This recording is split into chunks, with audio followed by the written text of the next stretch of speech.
Yun, so magandang araw sa inyo mga parikoy. Welcome back sa YouTube channel ni RBET.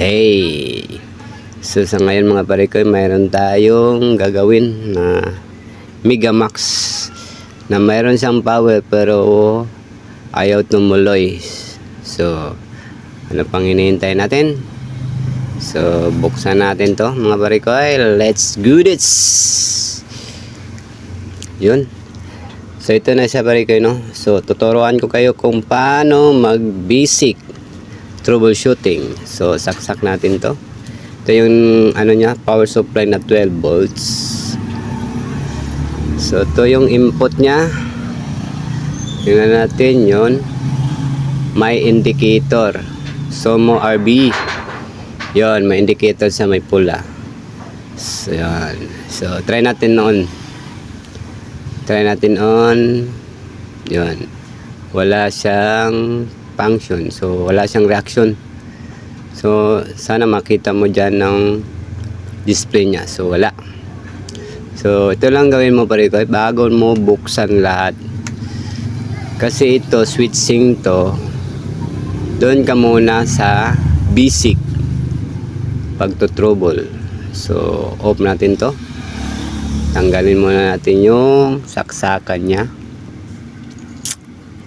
At umpisahan natin sa basic lang.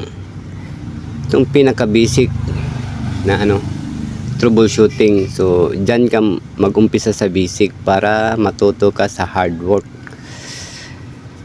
Sa hard trouble. So, ano pang hinitayin? Tanggalin natin tong tinuturo ko na switch. Switch lang. Pag alam mo to, madali lang sa'yo to. Pag hindi mo alam kung paano mag-basic troubleshooting, so kahit ano kung gawin mo, wala kang mapala. So dito muna tayo sa step by step. Dito ang pinaka-the-base. So tanggalin mo yung yan ang daanan ng source eh. So check mo yan. Gamit ka ng tester. Bago ka mag-check pala ng tester parikoy, dapat tanggal na yun sa wire kasi may ano pa yan eh, may karga pa yan na voltahe, baka masiraan ka ng tester. Kasi may built-in battery to. Ako nagtanga-tanga ko diya, wala na ko natanggal. Pero may gani, hinay lang kay ang battery niya. Tingnan mo yan ang reaction niya parikoy, sino-short ko yon, mayroong may function na sa may ilaw na yun. Ibig sabihin yan, alam na kung anong sira nito. So tanggalin natin yan. Lagi kabalo lagi ko mga daot sikag tudlo. So tanggalin natin yan parikoy. Saan ba yung camera mo RBE? Hindi magkita. Ayusin mong camera mo, ayusin. Yun. Yan. Tagal mo na nag-vlog. Wala ka parang million views. Tanggalin mo yan. Yan. Ito. Tutok mo. Para clear sa mga baguhan. Tanggalin natin tong switch. Kasi dito nagmula yung kuryente. Galing dito sa supply. Dadaan pa dito. So, diyan tayo magsimula. So check natin yan kung gagana ba. Pag hindi pumalo to, lang sa lang ka times 10. Short, walang palo.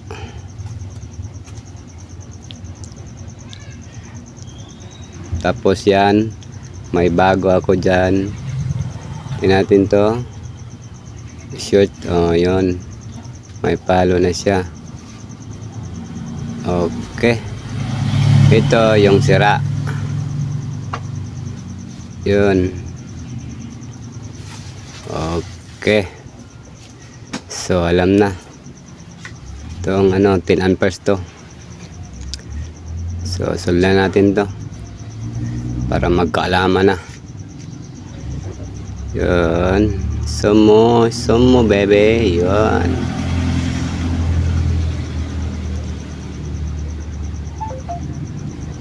Yan. Tapos solda natin.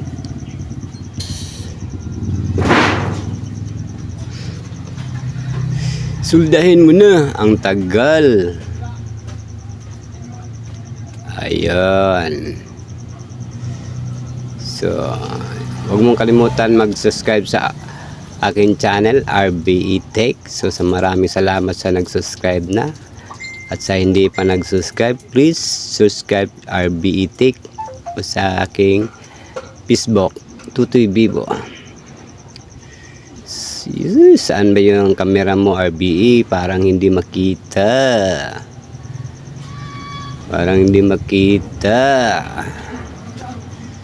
So, ito yung pinaka-basic na repair pag alam mo yung step by step.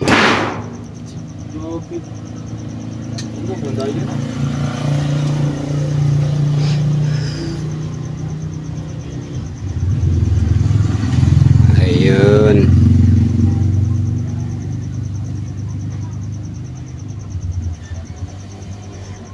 Box na. So, ayan na. Sampak na natin yan.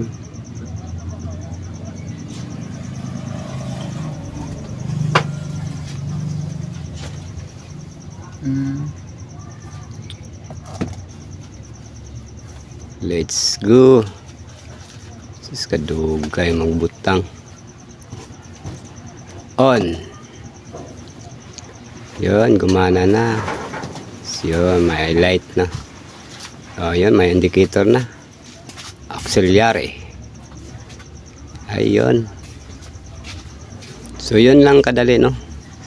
Pag makita mo yung vlog ko, so, yun lang unang step para makaproceed ka sa papunta ng power supply niya. So, ganito naman lang. So, yan, gumana na. Ang ganda pa ng light nyo. Paikot-ikot, ikot-ikot, 91.1. Iwas kapirat lang tayo. Pero nakita nyo, gumana na siya. Nagpalit lang ako ng switch. Sabihin nyo, madali lang yung trabaho, pero kailangan mo ng step by step, ng basic repair. So, yun lang. Maraming salamat sa inyo. Maraming salamat sa mga subscribers, silent viewers, sa mga coming na subscribers. So, ito yung ang Megamax. So, maganda to. Magandang boses to. Sounds simple lang. Baksak, oh, ang ganda ng ano niya. Ilaw niya, pakit-ikot. So, yun. So, kailangan mo talaga ng basic na repair para alam mo kung ano talaga yung una mong gawin. Huwag ka ng bira, baklas ng baklas. Kailangan mo talaga ng ano, proper. Yung, ito lang yung sira niya, switch. Kalahin mo, switch lang sira niya. Hanggang sa muli. Thanks for watching. Yun, no? Maraming salamat. Let's go.